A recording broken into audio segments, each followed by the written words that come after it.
எள்ளோட வரலாறு தெரியுமா? சுமார் 3000 ஆண்டுகளுக்கு முன்னாடியே வெளிநாடுகளுக்கு தமிழர்கள் ஏற்றுமதி செஞ்சிருக்காங்க. எண்ணெயும் சேர்ந்ததான் வந்து எண்ணெய்னு சொல்லுவாங்க. அந்த எள்ளுல இருந்து உருவானதான் நல்லெண்ணெய்னு சொல்லுவாங்க. அதாவது பிறந்த குழந்தைக்கு குளிப்பாட்ட பயன்படுறதும் நல்லெண்ணெய் தான், இறந்த மனிதர்களை குளிப்பாட்டுறதும் நல்லெண்ணெய் தான். ஒருத்தரோட உறவு முடிச்சுக்கிற விதமா எள்ளு தண்ணி அரைச்சிட்டுன்னு சொல்லுவாங்க. அந்த காலத்துல புள்ளப்பெத்த பெண்கள் வந்து கர்ப்பப்பை அழுக்க எடுக்கிறதுக்கு எள்ளு புண்ணாக்கு தான் கொடுத்திருக்காங்க. வயசுக்கு வந்த பொண்ணுங்க வந்து பாத்தீங்கன்னா முட்டையில வந்து நல்லெண்ணெய் ஊத்தி கொடுப்பாங்க.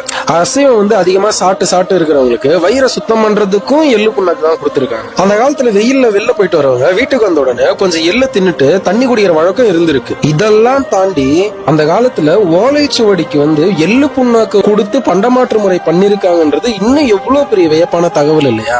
பல்லாயிரம் ஆண்டுகள் வாய் வழியா கடந்து இன்னைக்கும் பழமொழியா நம்ம கிட்ட பயணிச்சுக்கிட்டு தான் இருக்கு. எள்ளுன்னா எண்ணெயா வருவா, எள்ளுதான் எண்ணெய்க்கு காயுது, எள்ளி புழுக்க எதுக்கு காயுது, ஏழைக்கேத்த எள்ளுருண்டை, இது போல இன்னைக்கு நம்ம கிட்ட கடந்து வந்துகிட்டே தான் இருக்கு. அதை தாண்டி சங்க இலக்கியங்கள்ல பல இடங்கள்ல வந்து எள்ள பத்தின குறிப்பு இருக்கு. இந்த அளவுக்கு தமிழர்கள் தாவரவியலை தன்னுடைய வாழ்வியல்ல பயன்படுத்தி இருக்காங்க போது இதை விட வியப்பானதுன்ட்டு வேற எதுவுமே கிடையாது. ஆனா இன்னைக்கு நல்லெண்ணெய் தாண்டி நம்ம கிட்ட ஒண்ணுமே இல்லை.